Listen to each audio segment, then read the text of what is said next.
중학생 부모를 둔 한 어머니가요, 목사님한테 이제 상담 요청을 한 겁니다. 아이가 아직 중학생인데 자기 용돈을 초월해가지고 명품 가방, 명품 옷을 사재끼는 거야. 그래가지고 상담을 했어. 그래서 목사님이 얘기를 다 듣고 안 되겠다. 그 중학생 친구를 부른 겁니다. 그 중학생 친구한테 야, 너 왜 그렇게 명품을 사재끼냐? 엄마 어려우신데 그렇게 얘기를 했더니 뭐라고 했냐면 이 중학생이 남들 볼 때 멋져 보이잖아요. 이렇게 대답을 했다는 거야. 그래서 목사님이 그 말을 듣고 야, 이게 이 친구만의 문제가 아니라 어른들 또 애들 모두의 문제가 될 수 있겠다는 생각이 들었다는 겁니다. 여러분, 오늘날 어른이고 애고 자신의 가치를 외적으로 높이기 위해서 얼마나 노력을 하고 살고 있습니까? 남들이 부러워하는 거, 남들이 멋져 보이는 것을 추구하는 것은요, 애나 어른이나 다 똑같다는 겁니다. 여러분, 빨리 어른이 되고 싶잖아요, 그쵸? 저도 중학교 고등학생 때 생각을 해보니까 빨리 어른이 되고 싶었어. 지긋지긋한 이 중고등 생활을 끝낼 수 있을 거라. 내 고등학교가 남고였거든. 마치 감옥처럼 생겼어. 그래서 여기를 탈출하기만 한다면 얼마나 좋을까라는 생각이 있었는데, 내가 이제 고등학교를 졸업하고 이제 사회에 나와서 대학교 가고 또 군대 가고 하다 보니까 야, 이게 고등학교 생활로 끝나는 게 아니라 앞으로 나에게 더 빡센 것들이 기다리고 있었다는 것을 깨닫게 된 거. 학점 관리, 알바, 군대, 뭐 자격증, 토익, 토플. 지난주에 토익, 토플 보신 분 있는데 아무튼 여러 가지가 우리에게 더 압박감으로 다가온다는 것을 제가 경험하게 된 것입니다. 여러분, 청년 선생님들 이렇게 보면 겉보기엔 좋아 보이잖아. 자유로워 보이고. 근데 여러분, 청년 선생님들이 한 주간 어떻게 사셨는지 알면 여러분 지금 생활을 감사하게 될 겁니다. 자신의 사회가 요구하는 어떤 스펙을 쌓기 위해서 한 주간도 피땀 눈물 흘리면서 살아온 분들이 누구다? 여러분 옆에 있는 선생님들이다 라는 말을 드리고 싶었던 겁니다. 여러분, 그런데 오늘 성경에 보면요, 우리가 이미 세상이 줄 수 없는 굉장한 스펙을 갖고 있다고 성경이 말씀하고 있는 것입니다. 따라해 볼까요? 하나님의 형상. 우리가 하나님의 형상이라는 엄청난 브랜드 또 스펙을 가졌다는 것을 여러분 성경을 근거로 믿으시기 바랍니다. 여러분, 그런데 우리가 여기서 생각해 볼 것이 있어요. 뭐냐면 하나님의 형상이 우리에게 주어졌다고 하는데 이 하나님의 형상이 뭐냐는 거야. 우리가 여기에 대해서는 잘 모르고 있다는 생각이 들었어. 하나님의 형상을 닮았다는 것은 내가 하나님의 얼굴을 닮았다는 건가로 오해할 수가 있는데, 여러분 생각보다 이 하나님의 형상을 갖고 있다는 것이 굉장히 많은 의미가 담겨져 있습니다. 근데 감사한 것은 뭐냐면요, 과거의 믿음의 선배들이요, 이 하나님의 형상이 무엇인지에 대해서 이미 다 설명을 해놨어. 그래서 우리가 그 설명을 듣고 은혜 받기만 하면 돼. 네 가지로 좀 설명을 하려고 하는데, 첫 번째는 뭐냐면 우리가 하나님의 형상이라는 것은요, 하나님처럼 생각하고 느끼는 존재로 창조됐다는 것을 얘기합니다. 여러분, 이건 쉽게 말해서요, 생각하고 느끼고 또 공감할 수 있는 그런 능력을 가졌다는 것을 말씀하는 거예요. 여러분, 동물은요 본능대로 살아갑니다. 배고프면 먹고요, 피곤하면 자고요, 배 아프면 똥 쌉니다. 이게 짐승의 본능입니다. 그래서 사람은요 짐승과 달라요. 옳고 그름을 판단할 수가 있고요, 양심을 가책을 느끼기도 하고요, 아, 내가 이렇게 살아야 되는데 라고 결단을 할 수도 있습니다. 이것이 바로 하나님이 우리 안에 넣어주신 하나님의 형상이라고 말씀하고 있는 것입니다. 그러므로 우리는요 짐승처럼 그냥 살아있기 때문에 사는 게 아니라고요. 하나님의 형상을 받은 존재로서 하나님처럼 느끼고 생각하게 살아갈 수 있도록 만들어 놓은 게 바로 우리라는 것을 여러분 믿으시기 바랍니다. 여러분, 둘째로는요, 우리가 하나님의 형상이라는 것은 하나님처럼 선하게 살고 싶은 존재라는 것을 의미해요. 여러분, 하나님은 어떤 분이십니까? 성경을 보십시오. 하나님은 거룩하시고요, 선하시고요, 사랑이 많은 분으로 묘사가 되어 있습니다. 그래서 하나님은요, 우리도 하나님처럼 거룩하게 살기 원하시고 선하게 살기 원하시고 사랑을 베풀며 살기 원하신다고 말씀하는 거예요. 여러분, 때때로 우리가 나쁜 짓을 하면 어떤 마음이 듭니까? 불편한 마음이 들잖아. 또 착한 일을 하면 어떤 마음이 들어요? 좋은 마음이 들잖아. 뿌듯한 마음이 들잖아. 여러분, 이게 왜 그럴까요? 성경은 말씀합니다. 여러분 안에 뭐가 있다? 하나님의 형상이 있기 때문에 선하게 살고 싶은 욕구가 있고 나쁘게 살지 않으려는 마음이 있다고 성경이 말씀하고 있는 것입니다. 여러분, 셋째로 우리가 하나님의 형상이라는 건 뭐냐면요, 하나님처럼 관계를 맺는 존재라고 말씀하고 있는 거예요. 여러분, 하나님이 성부, 성자, 성령 삼위일체 하나님이라고 하잖아. 뭐 이거 어려운 거니까 넘어가고, 여러분, 하나님 존재 자체가 뭘 의미하냐면요, 서로 관계를 맺고 살아가는 존재라는 것을 의미하는 거예요. 여러분, 하나님이 그러하신 것처럼 사람도 어떻게 하길 원하셨다고요? 서로 사귀고 관계를 맺고 사랑하기를 원하셨다는 게 이 하나님의 형상에 담겨져 있다는 거예요. 여러분, 그러므로 저는 여러분이 도전하고 싶은 건 뭐냐면, 교회를 다니고 또 학교를 여러분 다니잖아요.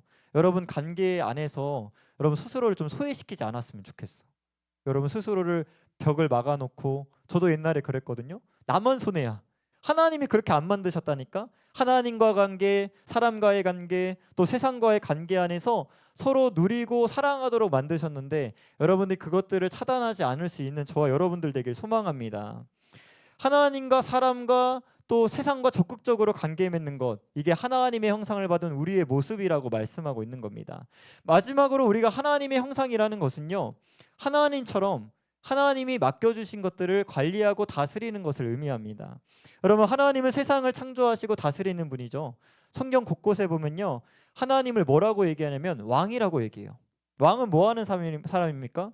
나라를 다스리고 관리하는 역할들을 하잖아요. 그래서 오늘 우리가 창세기 1장 28절을 보니까 하나님께서 세상 모든 만물을 창조하시고 사람에게 뭘 요구하시냐면, 야, 너네가 그것들 관리해, 다스려 라고 말씀하고 있는 것입니다. 여러분, 하나님이 우리에게 이 세상 맡겨준 거요, 이 땅에 뭐 미사일 쏘라고 준 거 아니에요. 그렇죠? 미사일 쏘라고 준 거 아니고 그 땅을 관리하고 아름답게 가꾸라고 우리에게 주신 거라고요. 여러분들의 삶도 마찬가지입니다. 그냥 주신 게 아니라고요. 여러분, 막 살라고 준 게 아니라 그것들을 관리하고 아름답게 가꾸라고 우리에게 주신 줄로 믿습니다. 여러분, 하나님의 형상 네 가지로 설명했는데 정리하면 다음과 같습니다. 하나님의 형상이란 무엇이냐? 하나님처럼 생각하고요, 선하게 살고 싶고요, 관계를 맺고요, 다스리는 게 하나님의 형상이라고 말씀하고 있는 거예요.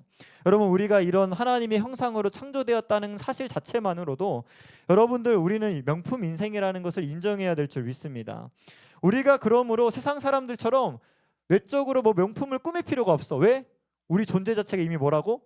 하나님의 형상이라고, 명품이라고 말씀하고 있기 때문에 우리는 세상에서 나를 어떤 증명하려고 할 필요가 없는 것입니다. 그러므로 우리는 세상에서 우리의 가치를 증명하려고 하는 것이 아니라 이미 우리 존재 자체가 가치 있는 존재이기 때문에 그 존재를 드러내는 삶을 살라고 오늘 이 하나님의 형상을 통해서 우리에게 도전하고 있는 것입니다. 여러분, 성경에 보면 하나님이 하늘도 만들고 땅도 만들고 바다도 만들고 물고기도 만들고 짐승도 만들고 별걸 다 만드셨어. 근데 여러분, 놀라운 건 뭐냐면요, 오직 사람을 만들 때만 하나님 하셨던 말씀이 있어. 뭐냐면 심히 좋았다고 얘기. 나머지 것들은 그냥 좋았다 좋았다 좋았다 하는데 사람을 만들고 나서는 심히 좋았다고 하거든. 왜 그러냐면 이것도 하나님의 형상 때문에 그런 거야. 우리가 하나님의 형상으로 창조되었기 때문에 사람만 보시고 뭐라고 했다? 심히 좋았다고 말씀하고 있는 것입니다.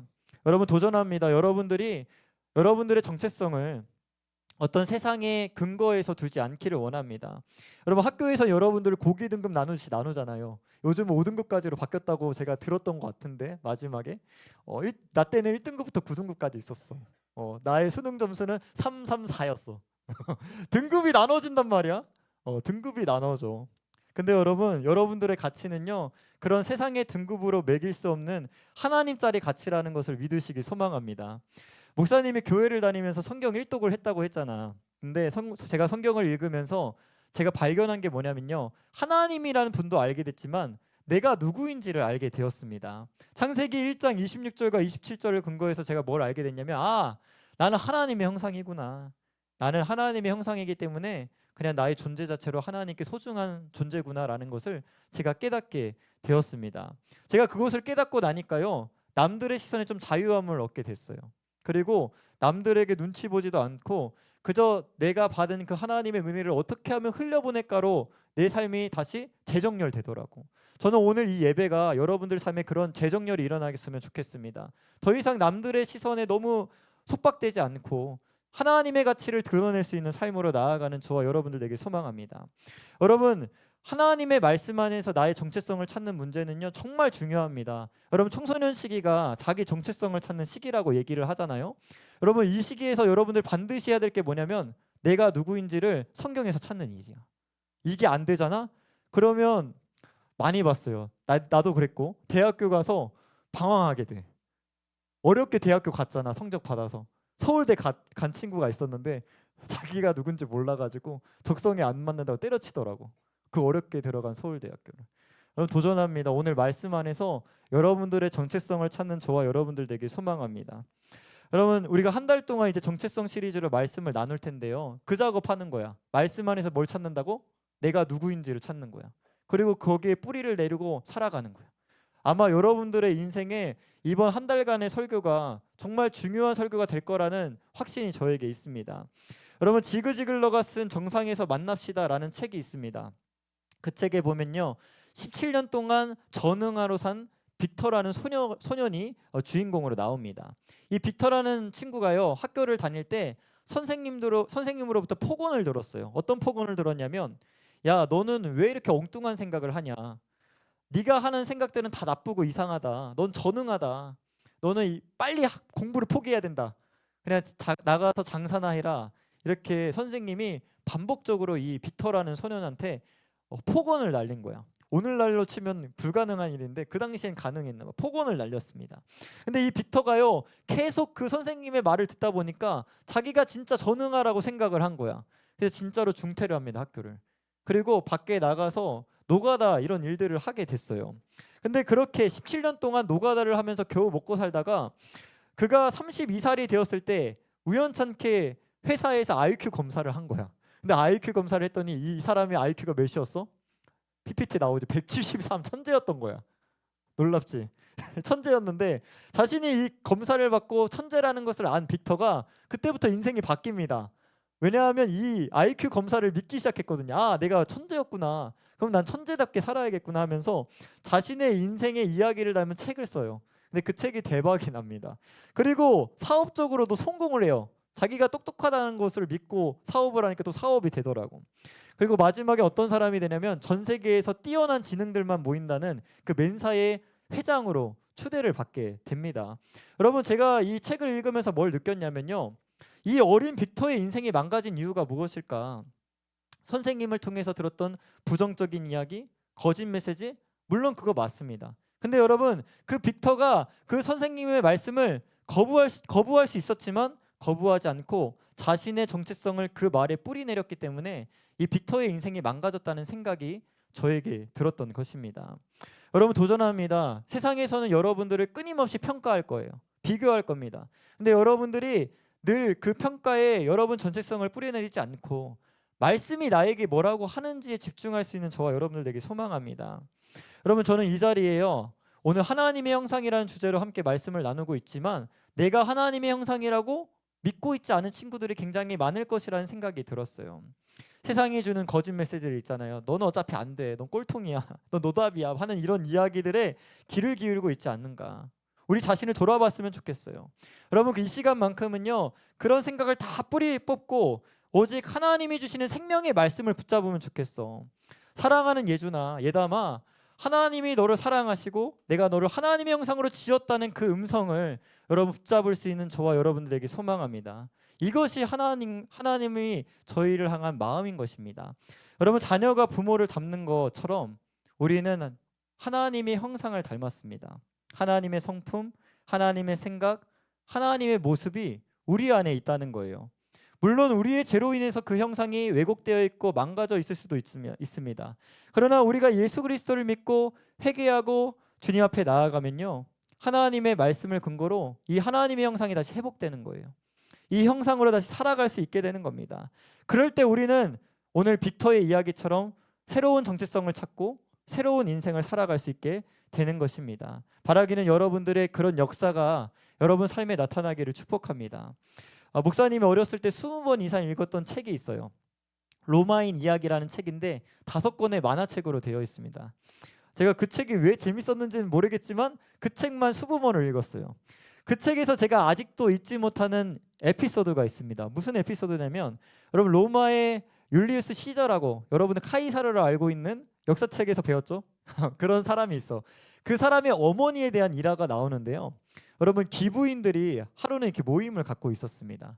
여러분, 기부인들은 보통 남편들이 이제 전쟁 장군들 뭐 그런 사람들인데 모여서 막 자기들끼리 맛있는 거 먹고 수다 떨고 뭐 그런 거 하겠지.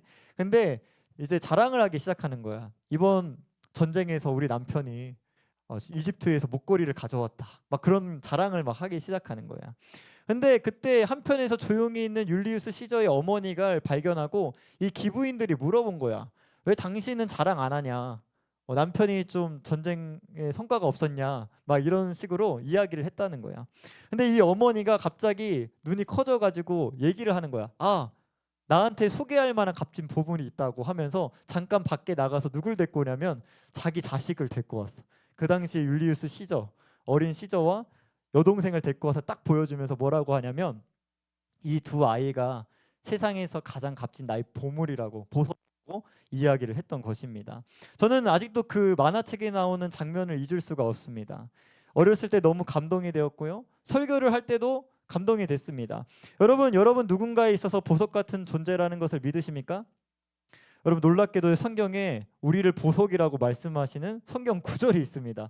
그게 말라기 3장 17절인데요. 우리 말라기 3장 17절을 같이 한번 읽겠습니다. 시작. 만군의 여호와가 이르노라. 나는 내가 정한 날에 그들을 나의 특별한 소유로 삼을 것이요 또 사람이 자기를 섬기는 아들을 아낌같이 내가 그들을 아끼리니. 아멘.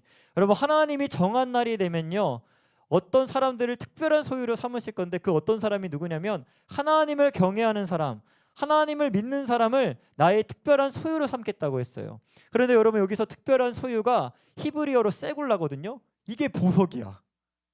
내가 특별한 보석으로 삼겠다고 말씀하고 있는 것입니다. 여러분들이 하나님 믿으십니까? 믿으세요? 그러면 오늘 여러분 뭡니까? 하나님의 특별한 보석이라고 하나님이 말씀하고 있는 것입니다. 우리가 지난주에 불렀던 기도 찬양이 있습니다. 아무도 기억을 하지 못할 수도 있지만 나의 하나님이라는 찬양인데요. 여러분, 가사가 이렇습니다. 나의 사랑 너는 어여쁘고 참귀하다. 어느 보석보다 귀하다. 내가 사랑스럽지 않을 때 너를 온전히 사랑하고 너와 함께 하려고 내가 왔노라 라는 가사가 있습니다. 여러분, 이 가사는요 제가 묵상할 때마다 느끼는 거지만 우리를 바라보시는 하나님의 입장에서 쓰여졌구나 라는 생각이 들었던 거예요. 아마 이 찬양을 쓴 분이 말라기 3장 17절을 알지 않았을까. 우리를 보석이라고 얘기하잖아. 하나님이 우리를 보시기에 보석이라고 말씀하고 있는 것이죠. 여러분들이 공부 잘하고 잘생기고 예쁘고 성격 좋고 집안 좋아서 하나님이 귀하게 여기시는 게 아니라니까. 여러분들 안에 있는 그 하나님의 형상 때문에 하나님이 여러분들을 보석이라고 말씀하고 있는 것입니다. 여러분, 만약에 여러분들이 귀하지 않았으면요 부활절도 없었고 십자가도 없었습니다. 여러분들이 귀했기 때문에 하나님이 세상을 이처럼 사랑하사 독생자를 주셨다고 성경이 말씀하고 있는 겁니다. 우리 요한복음 3장 16절을 같이 읽을 텐데요. 여기 세상을 많이 해봤을 건데 자기 이름을 넣어서 한번 해봅시다. 오글거리지만 한번 해봅시다. 시작. 하나님이 오이택을 이처럼 사랑하사 독생자를 주셨으니 이니 그를 믿는 자마다 멸망하지 않고 영생을 얻게 하려 하심이라. 아멘. 여러분, 이 하나님의 사랑을 받아들이시기 소망합니다. 여러분, 어떤 대학교 교수님이 강의를 하시는 장면이 보였어요. 교수님이 수업 시간에 10만 원권 수표를 갖고 오셨습니다. 여러분 들어봤을 텐데요. 이거 갖고 싶은 사람 손 들어 하면 손 들까요, 안 들까요? 들겠죠. 10만 원권을 들고 갖고 싶은 사람 하니까 다 손든 거야. 손 들고 나서 그 다음에 뭘 했냐면 이 교수님이 그 수표를 구겼어. 구긴 다음에 이거 갖고 싶은 사람 또 한 거야. 손 들었을까 안 들었을까? 들어서 갖고 싶다고 얘기를 하는 거야. 그러면서 얘기를 하는 거야. 10만 원권은 구겨져도 그 가치가 변하지 않는 것처럼 여러분들의 인생이 꼬이고 어려울 때가 있습니다. 그런데 여러분들의 인생의 가치가 그렇다고 변하는 게 아니라고 하는 영상을 제가 본 적이 있습니다. 여러분, 우리가 인생을 살 때 늘 인생이 잘 풀리면 좋겠죠. 찍는 것마다 다 맞으면 좋겠죠. 그렇죠? 여러분 성적이 잘 나오면 좋겠죠. 수행평가도 잘 봤으면 좋겠죠. 그런데 우리의 인생이 꼬일 때가 있다고. 어려울 때가 있다고. 근데 여러분 기억하십시오. 여러분의 인생이 어렵다고 해서 여러분들의 가치가 변하는 건 아닙니다. 여러분들의 가치는 뭐다? 여전히 하나님의 형상이고 하나님의 특별한 소유라는 것을 믿으시는 저와 여러분들 되길 소망합니다. 우리 베드로전서 2장 9절을 다시 한번 읽겠습니다. 시작. 그러나 너희는 택하신 족속이요 왕 같은 제사장들이요 거룩한 나라요 그의 소유가 된 백성이니 이는 너희를 어두운 데서 불러내어 그의 기이한 빛에 들어가게 하시니에 아름다운 덕을 선포하게 하려 하심이라. 아멘. 여러분, 예수님을 믿는 우리를 뭐라고 얘기하냐면 이 베드로전서 2장 9절 안 띄워진 것 같은데, 여러분, 택하신 족속, 왕 같은 제사장, 거룩한 나라, 그리고 오늘 그의 소유가 된 백성, 소유, 보석이라고 말씀하시고 있는 것입니다. 여러분, 성경은 계속 우리에게 뭘 말하고 있냐면 너는 하나님의 값진 보석이야 라고 말씀하고 있는 것입니다. 저는 오늘 여러분들과 이 말씀에 좀 뿌리를 내리고 싶은 거예요. 하나님의 형상, 나는 값진 보석이다. 이 믿음을 가질 수 있는 저와 여러분들에게 소망합니다. 끝으로 여러분, 우리가 보석의 특징은 좀 살펴보고 설교를 마치려고 하는데요. 여러분, 보석은요, 빛이 비치면 그 빛을 반사하면서 자기가 가진 여러 가지 색깔들을 드러냅니다. 우리도 마찬가지입니다. 우리가 하나님의 값진 보석으로서 하나님의 사랑을 받아들이고 은혜를 받아들이고 하나님이 주시는 모든 빛들을 받아들일 때 그 빛이 어떻게 된다고요? 반사되어지게 되는 거예요. 그래서 우리의 삶에 여러 가지 은사, 여러 가지 선행으로 나타나게 되겠죠. 저는 이게 우리 프리즘의 정체성이라는 생각이 든 거야. 우리 프리즘이 이런 의미 아니야?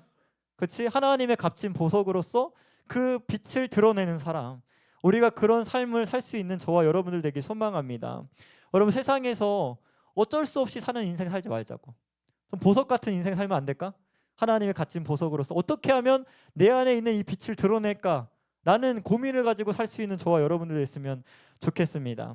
여러분, 이제 설교를 정리하겠습니다. 오늘 세상이 정한 기준으로 우리의 가치를 정하지 말자고 했어요. 우리는 이미 존재 자체로 하나님의 형상이고 하나님의 특별한 보석입니다. 여러분, 세상이 뭐라고 하든 중요하지 않습니다. 말씀이 중요한 거예요. 오늘도 이 말씀에 우리의 뿌리를 내려 여러분, 버티는 삶 이제 살지 말자고. 정말 보석 같은 삶, 하나님의 빛을 드러낼 수 있는 저와 여러분들 되길 주님의 이름으로 축복합니다. 이 시간 우리 다 같이 한번 일어날까요? 오늘 어려운 설교하지 않았습니다. 말씀의 근거에 우리가 누군지를 살펴봤어요. 우리의 인생이 어렵고 힘들 때 우리는 이 세상에서 쓸모없는 존재로 여겨질 때가 있어요. 그런데 여러분, 하나님은 결코 우리를 그렇게 보시지 않습니다. 우리를 창조할 때부터 하나님의 형상, 하나님처럼 생각하고 선하게 살고 싶고 관계를 맺고 다스리는 존재로 만드셨어요. 우리를 보석이라 말씀하시죠. 값지다고 말씀하시죠. 여러분들의 가치는 영원한 겁니다. 믿으시기 바랍니다. 우리 나를 지으신 주님 함께 찬양하시면서 우리 기도의 자리로 나아가도록 하겠습니다.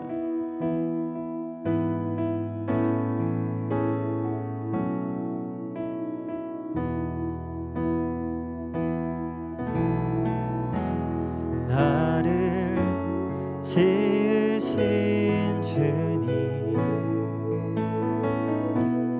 내 안에 계셔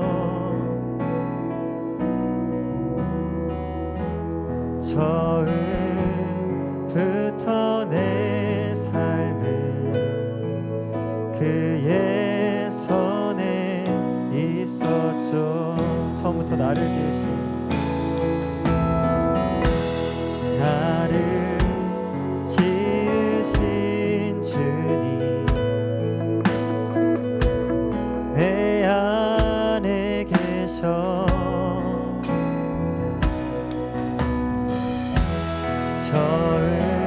처음부터 내 삶은 그의 손에 있었죠. 내 이름 아시죠?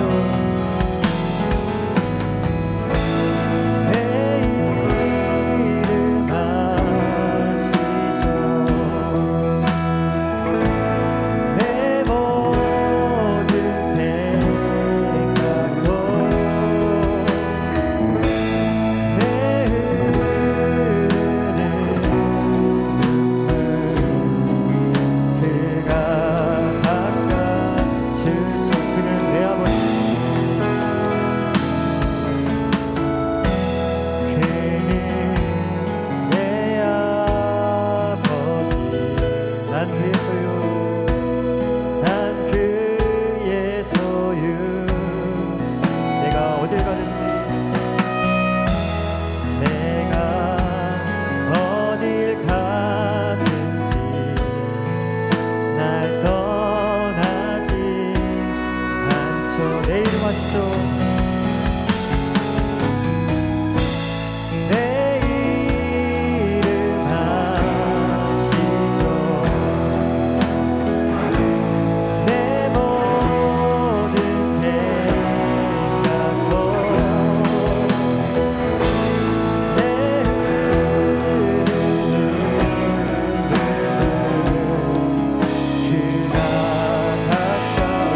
기도하실 텐데요. 여러분, 오늘 말씀처럼 우리는 하나님의 형상으로 창조되었습니다. 여러분, 그 하나님의 형상의 의미들을 좀 묵상했으면 좋겠어요. 하나님의 형상이라는 것은 내가 하나님처럼 생각할 수 있고, 또 하나님처럼 선하게 살고 싶고, 또 하나님처럼 관계를 맺으며 하나님처럼 맡겨진 것들을 다스리는 존재로 내가 창조되었구나. 여러분, 자신 한번 돌아봤으면 좋겠어요. 내가 정말 이 하나님의 형상으로 창조되었다는 것을 믿고 한 주간을 살아가는지 돌아봅시다. 여러분, 그렇게 살지 못했다면 괜찮습니다. 오늘 두 번째 기회를 주시는 거예요. 하나님, 내가 하나님의 형상대로 살기를 원합니다. 예수 그리스도를 믿고 우리를 죄에서 자유케 하신 주님, 우리의 형상을 회복시켜 주셔서 하나님의 형상대로 살아가게 해달라고 이 시간 주여 한번 외치고 통성을 함께 기도합니다. 주여, 네 주님, 우리가 하나님의 형상대로 창조되었지만 우리의 지난 삶을 돌아보고 하나님의 형상대로 살지 못하고 짐승처럼 죽지 못해 살았음을 용서하여 주십시오. 하나님의 형상대로 하나님처럼 생각하고 선하게 살기를 원합니다. 하나님과의 관계, 사람과의 관계를 화목을 이루고 우리에게 맡겨주신 삶들을 아름답게 가꿀 수 있도록 하나님께서 역사에 주시옵소서. 주님 없이 아무것도 할 수 없습니다. 우리의 무너진 형상을 회복시켜 주시고 새로운 인생을 살아갈 수 있도록 하나님께서 기름 부어주시고 역사하여 주십시오. 사모하는 심령으로 나아갑니다. 주님께서 만져주시고 회복시켜 주옵소서. 우리 한 번 더 기도하실 텐데요. 여러분, 하나님은 여러분들의 어떤 세상적인 조건 때문에 여러분 귀하게 여기시는 것이 아닙니다. 여러분들이 하나님의 형상이기 때문에 세굴라, 값진 보석이라고 말씀하시는 거예요. 여러분, 여러분들이 정말 보석처럼 살길 원합니다. 하나님의 빛을 받아들이고 그 빛을 세상에 뿜어낼 수 있는 그런 보석 같은 삶을 살기 원한다고. 나의 무너진 예배, 나의 무너진 삶을 주님 회복시켜 주시죠. 내가 이제는 보석 같은 인생을 살기 원한다고 이 시간 주여 한번 외치고 우리 통성을 함께 기도합니다. 주여, 하나님, 우리의 무너진 삶, 무너진 예배를 회복시켜 주십시오. 말씀이 들리지 않는 나의 귀를 열려주소서. 오늘 이 말씀 하나 붙잡고 가기 원합니다. 나는 하나님의 형상으로 창조된 하나님의 값진 보석입니다. 세상 사람들처럼 되는 대로 사는 것이 아니라 정말 하나님의 보석처럼 다른 사람들에게 하나님을 전하고 하나님을 드러낼 수 있는 삶을 살 수 있도록 하나님, 나의 삶을 사용하여 주십시오. 보석의 빛이 반사되어 아름다운 빛들을 내는 것처럼 우리의 삶에 하나님의 사랑, 하나님의 은혜를 받아들여 우리의 삶의 모든 지경에 하나님의 뜻과 나라를 세워나가는 우리 모두가 되게 하여 주시옵소서. 자, 마무리 기도하도록 하겠습니다. 우리의 하나님의 형상대로 창조하시고 우리를 값진 보석이라 말씀하시는 하나님, 우리가 이 말씀 위에 우리의 정체성을 뿌리내리기 원합니다. 어떤 세상의 조건 때문에 우리가 값진 것이 아니라 하나님이 이미 부여하신 그 형상과 그 말씀 때문에 우리가 가치 있다는 것을 알고 정말 보석 같은 인생, 하나님의 형상을 따라 살아가는 우리 모두가 되게 하여 주시옵소서. 그렇게 역사하실 주님을 찬양하며 예수님의 이름으로 기도드립니다. 아멘. 감사합니다. 우리 자리에 앉도록 하겠습니다. 네, 박수 치도록 하겠습니다.